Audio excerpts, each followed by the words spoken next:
désenclavement. Offrir de l'eau, c'est offrir la vie. Le Maroc a choisi d'offrir la mer à des États enclavés. Pour un État comme le Mali, vaste de plus de 1 million de carrés et entouré par 7 voisins, cette offre représente une opportunité sur bien d'aspects. Pause.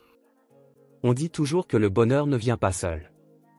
De plus, on ne donne jamais rien sans rien.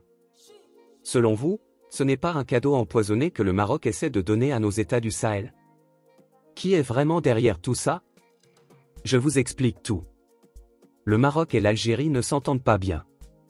Et comme l'Algérie est actuellement en train de lutter contre le Mali, le roi du Maroc a décidé de venir en aide aux pays du Sahel. Imaginez-vous, le roi Mohamed VI du Maroc a lancé une idée carrément géniale.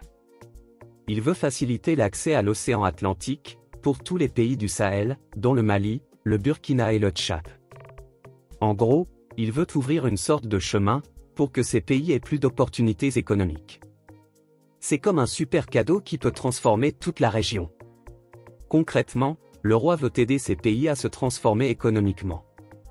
Il offre au Sahel la possibilité de se connecter à l'Atlantique, ce qui peut changer la donne en matière de commerce, de développement et tout ce qui va avec. Il a aussi dit qu'il était prêt à mettre à disposition des routes, des ports et même des chemins de fer du Maroc pour aider ces pays du Sahel à être plus actifs sur la scène internationale. C'est pourquoi dans la vidéo, on voit le ministre malien donner son accord pour cette collaboration. Mais on dit toujours que le bonheur ne vient pas seul. De plus, on ne donne jamais rien sans rien. Selon vous, ce n'est pas un cadeau empoisonné? Je vous explique tout. Depuis des années, le Maroc cherche à intégrer la CEDEAO.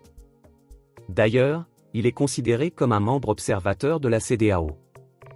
De plus, le Tchad est un grand ami inconditionnel de ceux qui en veulent au Niger, au Mali et Burkina.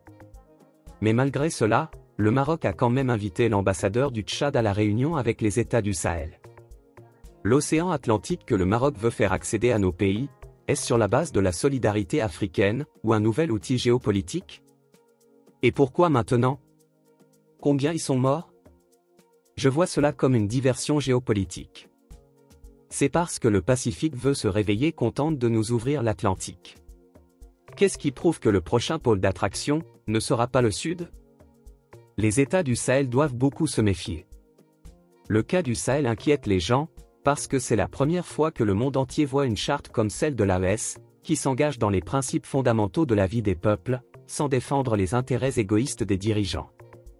Si l'AES réussit, ça remettra en cause l'enseignement selon lequel les Noirs africains ne peuvent pas s'unir sérieusement pour prendre leur destin en main.